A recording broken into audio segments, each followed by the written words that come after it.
The first words I ever read were etched into my mind: there is no free will. I woke up to them every day for as long as I can remember. They were written on a sign that hung above the opposite row of bunks in the sleeping barn. I have no memories of life before the farm. I assumed I was born there. None of us, the children, knew why we were there or where we came from. Nobody could even tell how long we'd been at the farm. Time felt strange. Some children aged. Others didn't. I don't remember much. Not because I've forgotten, but because there wasn't much to remember. What I do recall is the hunger, an ever-present, gnawing hunger that drove us all mad.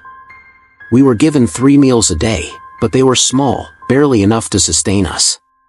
Before each meal, the headmaster would emerge from his office.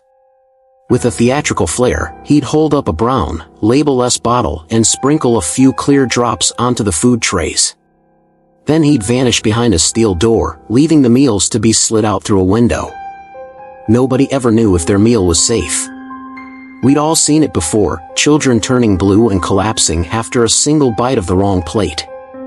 A dozen had died that way, their bodies dragged off into the woods, never to be seen again. We learned to be cautious.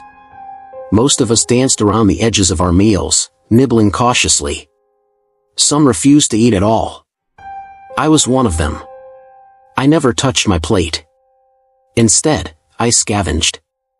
I ate scraps from the garbage. I hunted crows and choked down their stringy, bitter meat. I went full Renfield, devouring flies, ants, cockroaches, and pill bugs. Dandelions, clovers, anything vaguely edible. Spiders were different. I kept them in a special place. The farm had 20 boys and 30 girls. We worked the fields that grew the food we were too terrified to eat. The compound was falling apart, wood rotting, fences rusted, but it was surrounded by tall barbed wire.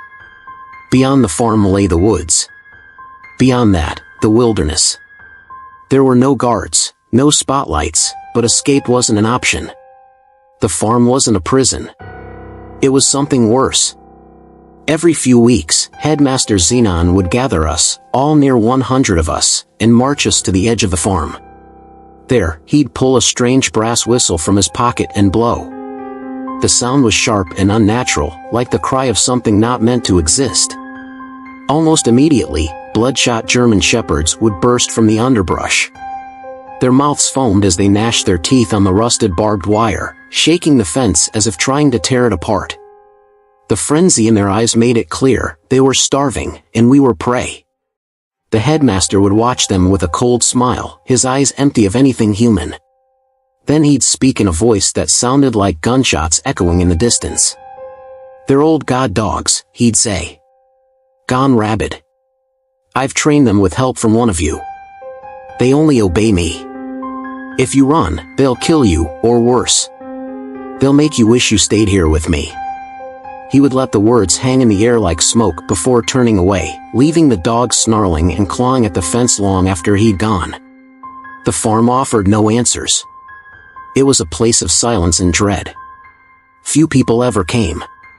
There were rare delivery trucks, an occasional prison bus, and once in a while, a black Thunderbird with windows so tinted it seemed like a void on wheels. Its engine roared like a turbine, as if rocket power lurked beneath the hood.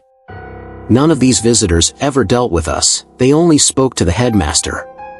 The only person who ever left the farm was the driver of the Thunderbird. Whispers spread among us like wildfire. Some believed we weren't real children at all. They said Headmaster Zenon wasn't human, but a demon who had forged us from blood and ash. Nobody dared speak to him. Questions were unthinkable. To ask would risk the touch of his hand, hard, cold, and cruel. The air around it seemed to vibrate with pain, sharp as needles. Even the faintest graze would make your skin burn as if pierced by invisible shards. But it wasn't the poisonings, the backbreaking labor, or the endless scavenging for food that terrified us most. It was the nights. Even exhaustion from working in the fields couldn't overcome the dread of falling asleep. When the world was at its darkest and the air had fallen unnervingly still, we'd hear it.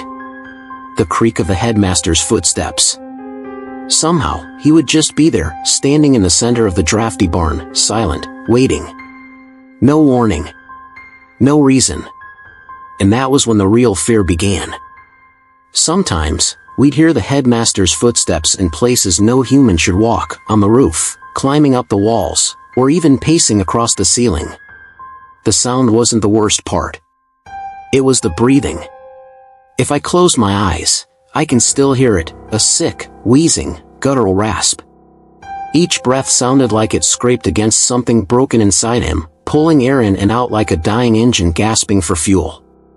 His footsteps and that awful breathing would circle and circle, winding tighter, like a predator closing in on its prey.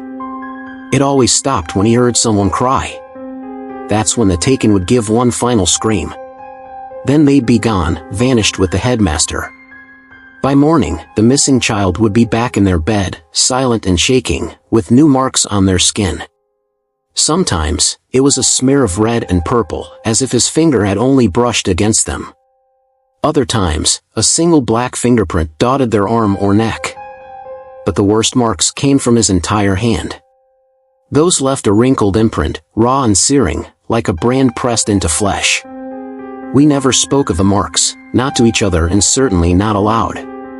We all feared what might happen if the headmaster overheard.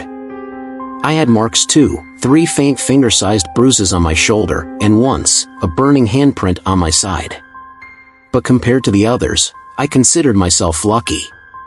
As far as I could tell, I was one of 9 children chosen to clean the headmaster's farmhouse, 4 boys, 5 girls. My job was to clean the bathrooms, hauling out the waste with a rope and bucket.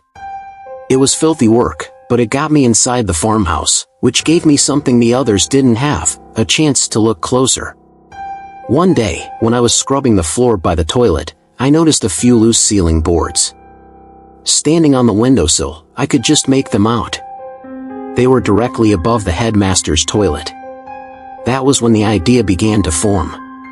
Time on the farm felt like it stretched and twisted endlessly. I was certain I'd seen frost come and go at least 25 times, but we had no way to measure the years. We didn't age properly, either. Sometimes, a child would look 13 or 14 one day, then barely half that the next. Time made no sense on the farm. But that loose ceiling panel? It was real. It was something. And I wasn't going to let it go unnoticed. I knew I wasn't going to escape the farm by waiting. One morning, I woke to find the searing, red-hot handprint of Headmaster Ron Zenon burned into my upper arm.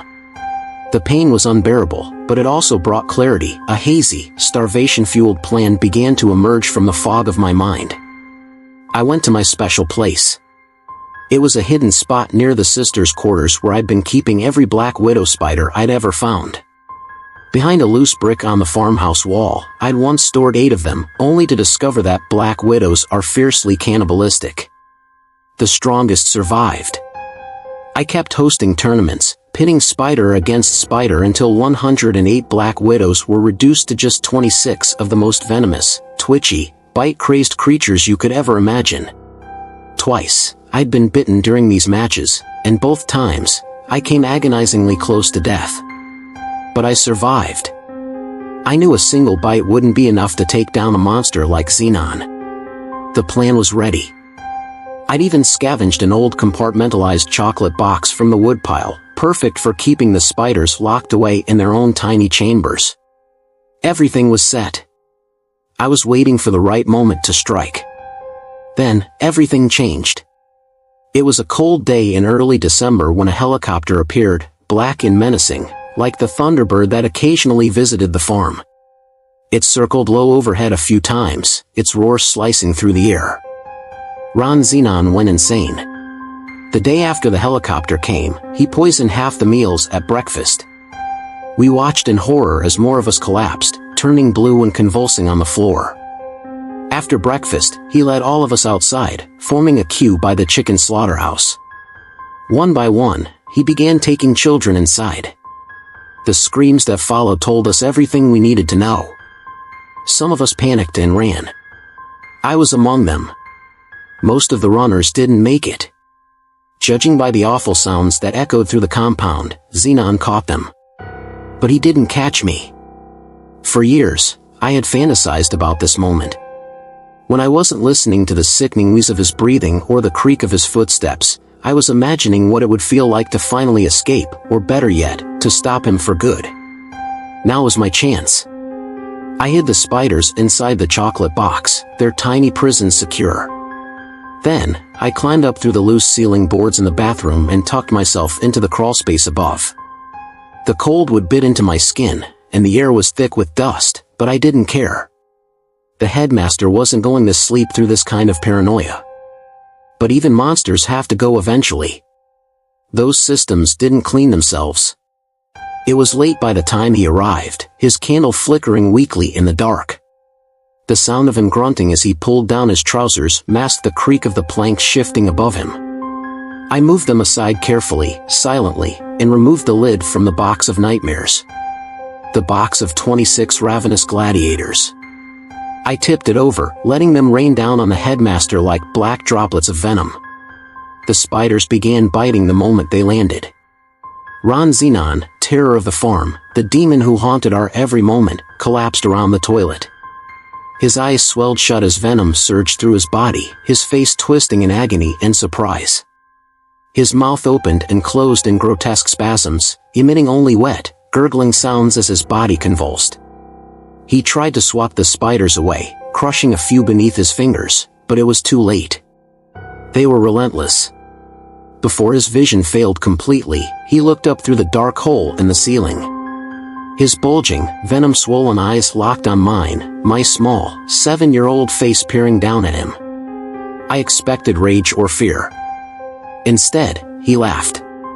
A hideous, rasping cackle that seemed to echo forever. I knew this could happen, he wheezed. There is no free will. It's fine. I've lived 10,000 years already. I lived your happy summers, your wonderful marriages, fruitful successes. Your life was beautiful beyond compare. That's why He smashed another spider crawling across his face, but his movements grew sluggish. His words faltered, and his body began to seize. You and I are ghosts now, he whispered. Those were his final intelligible words. His breathing slowed, then stopped entirely. I stayed hidden for 4 hours, trembling in the dark, watching from the crawlspace above as the last of the spiders scurried away. When I was sure it was over, I climbed down and crept to the window, the safest place in the room. By sunrise, the helicopter returned. This time, it came with a convoy of armed men. They searched the farm and found no one alive but me. The captain of the operation was a man named Clinton Moxley, chief field investigator for something called the Hermetical Office. He took me in, gave me his last name, and for the first time, I had a name, Howard. I told him what little I knew about the farm. He listened carefully and corrected me on one thing. The headmaster's name wasn't Xenon. His name wasn't Xenon. It was Clark P. Gaines, an anomalous individual tracked by the Hermetical Office for decades. My father, the man in the Thunderbird, was the one who had been hunting him. Elder Moxley told me about the time the office had captured Gaines in one of their field labs. It didn't go as planned. During an observation, Clark P. Gaines grabbed the wrist of Frank Berwitz, one of the eldest agents on the team. What they saw was beyond comprehension. Frank's 79-year-old face twisted and contorted. Wrinkles smoothed out, skin tightened, and before their eyes, the man's aged flesh gave way to the features of a middle-aged version of himself. In seconds, Frank was younger. My father said he stopped the other agents from intervening, even as they stood frozen in horror, capturing the phenomenon on film. Clark's hand landed on Frank again, this time bare against his skin. The screams that followed were haunting. With every touch, Frank's body grew younger, pubescent, then childlike, all while his mind remained unchanged. Clark Gaines let go when Frank was a small child, squirming helplessly in shoes far too big for his shrunken frame. He chooses victims who had good lives, my father explained, years later, as he tucked me in one night. His existence proves that time is a physical dimension, something that exists, that always has existed. Clark lives your years in seconds. He paused, the weight of his words heavy. Frank was left with just 9 bad years out of 79. You'd think being young again would be a gift, but imagine it, a 99-year-old mind trapped in a child's body, with no family, no friends, no care. He was just another human with a used-up timeline. I understood then. Clark P. Gaines wasn't just the headmaster. He was a monster that left behind a trail of hollowed-out lives. The office believes Gaines is responsible for over 100,000 homeless children worldwide. Frank was just one of them. I asked the only father I'd ever known why he had adopted me. His answer came in the form of a mirror. He brought me to the master bathroom and stood me in front of its jewel-framed glass. "Take off your shirt," he said quietly. Reluctantly, I obeyed. "Because I owe you," he said, his voice unsteady. "You were an old man once, Howard. My mentor. My partner in the office." He paused, and his reflection seemed smaller, weighed down by memory. "You went to the farm alone to try to shut it down. I had hoped you'd remember something about your past, but I see the headmaster got to you too." I turned to face the mirror. For the first time, I saw my back. It was covered in handprints. Years have passed since that moment. True to the headmaster's words, I've been a ghost among the living ever since. It's been hard to live, hard to sleep. Especially now. For the past few nights, I've heard his footsteps again. The creaking, shuffling sound I'd hoped to never hear again.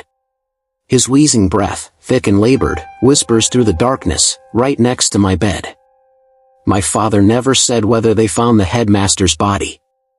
I know why. He wants me back. Back to his farm. Back to him. He wants all his children back.